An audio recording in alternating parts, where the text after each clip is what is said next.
Over the last couple of episodes, we've covered why you react the way you do, those 3 states that your nervous system moves through. We've talked about building your safety foundation with your anchor and the safety sequence. And hopefully you've been able to practice the fundamentals that support your nervous system. And now we are going to put into action the tools you can use in real time when you're in the middle of a hard moment. When you're about to have a difficult conversation and you can feel your anxiety rising. When you're in the middle of a text exchange with someone and you can feel yourself getting activated. When you've just had a tense interaction and your body is still buzzing with adrenaline. What do you actually do in those moments? That's what today is all about. I am going to give you 10 specific techniques, and you may be familiar with some of them, but I am going to share 10 ways to acutely relax your body so that you can shift out of that activated state and back into regulation. These tools are easy to learn, they take seconds to do, and you can use them anywhere. Nobody even has to know that you're doing them at all. So let's build your toolbox. Welcome back to the Seasons of Joy podcast. I'm Jill Pack, and this is episode number 184, entitled 10 Tools for Hard Moments. And it is the 3rd episode of our nervous system series. When you listen to this, it will be Christmas Eve. And I believe that these tools are a beautiful gift that you can use over the next week as you continue to navigate the ups and downs of the holiday season. These tools are tools for when you need regulation in real time, when you're already starting to feel activated, or when you know you're about to walk into a challenging situation. They aren't cures. They're not going to make all of your problems go away, but they can help you shift your nervous system state enough that you can stay present instead of completely losing it or shutting down. Think of them like emergency tools in your car. You hope you don't ever need them, but when you do, you're really glad that they're there. And one more thing before we start. What if you are in a situation where you're actually not safe? Because sometimes your nervous system is picking up on real danger, not just perceived threat. And I don't want you to ignore that. If someone is truly unsafe, if there's actual threat or harm, your activation is 100% appropriate. That's when you need to listen to your body and get yourself to safety. But more often, what's happening is you are around someone that is dysregulated. They're angry or anxious or activated, and your nervous system is picking up on their energy. You're not in physical danger, but your body is responding to their dysregulation. These tools can help you stay calm and present while also staying aware. You can be regulated and still have boundaries. You can be grounded and still protect yourself if needed. So let's get into the tools.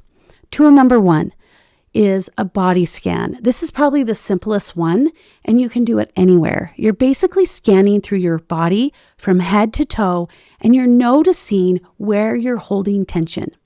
Start at the top of your head. Is your forehead tense? Your jaw clenched? Your shoulders up by your ears? Your chest tight? Your belly hard? Move all the way down to your feet. You're not trying to change anything yet, just noticing. And then as you notice tension, consciously release it.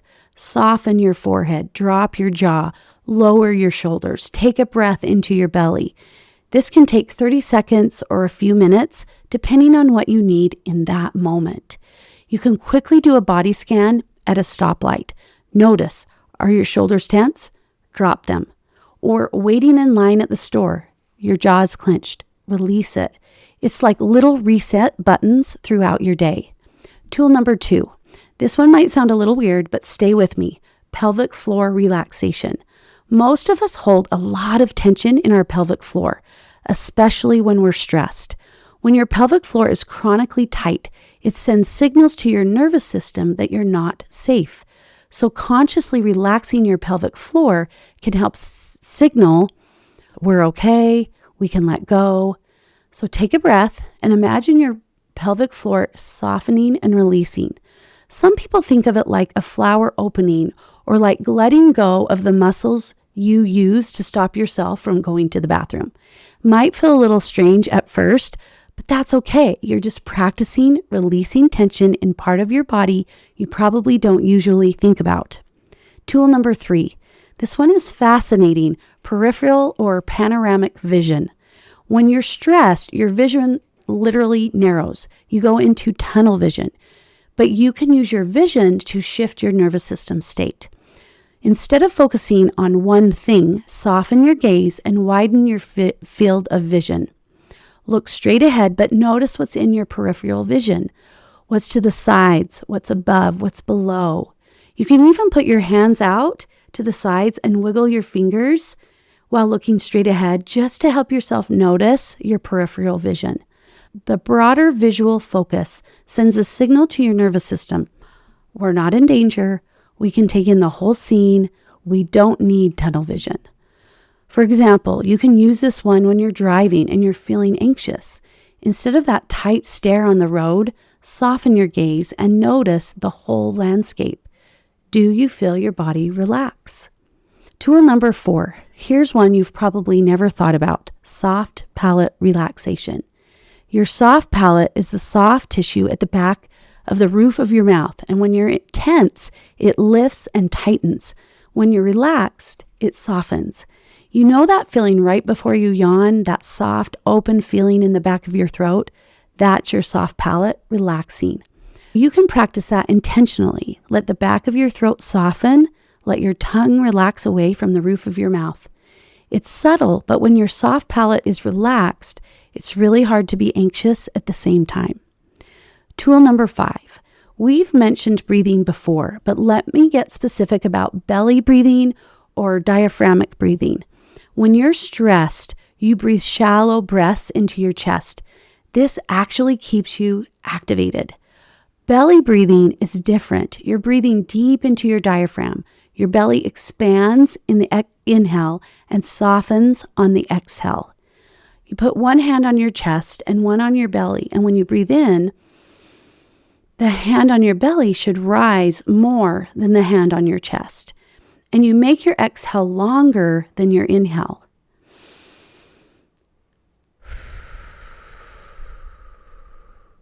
So you breathe in 4 counts and then out for 6 or 8 counts. That extended exhale literally slows your heart rate down. And you can practice this anytime. You can use it throughout the day when you notice you're feeling activated. Tool number 6. This one is a game changer. The physiological sigh. This is the fastest way to calm your nervous system through breathing. Here's how it works. 2 inhales through your nose, a big inhale, then a second quick inhale on top of it, and then a long, slow exhale through your mouth. Let me demonstrate.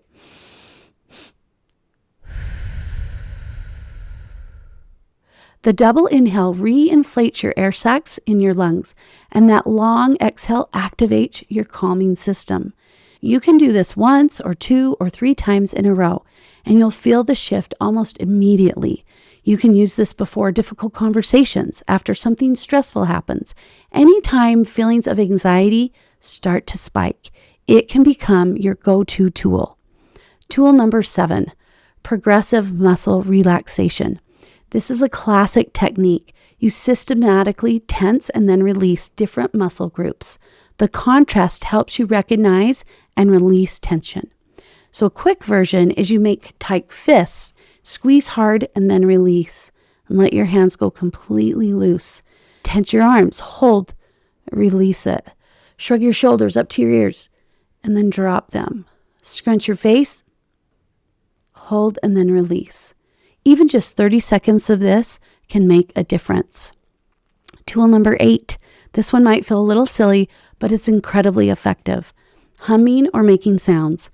Humming, singing, or making sounds like voo or activates your vagus nerve through vibration.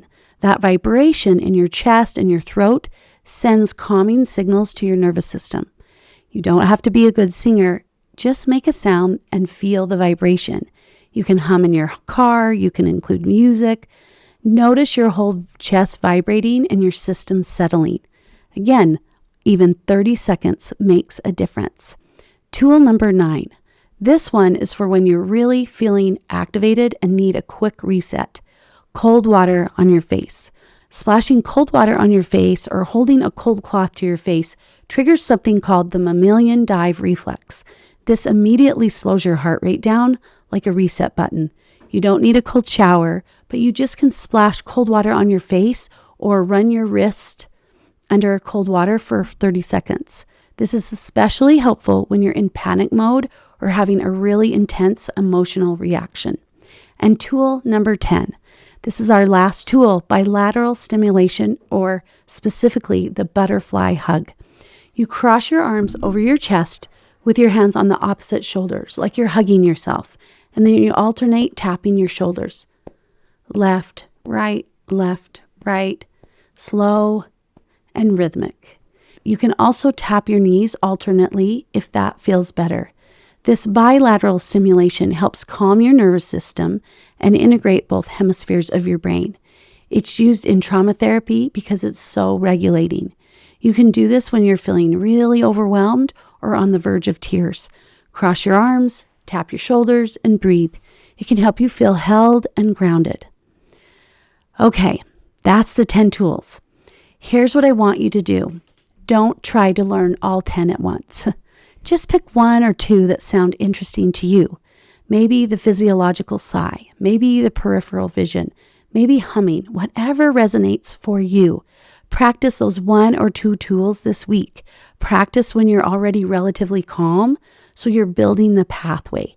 And then start using them when you're mildly activated.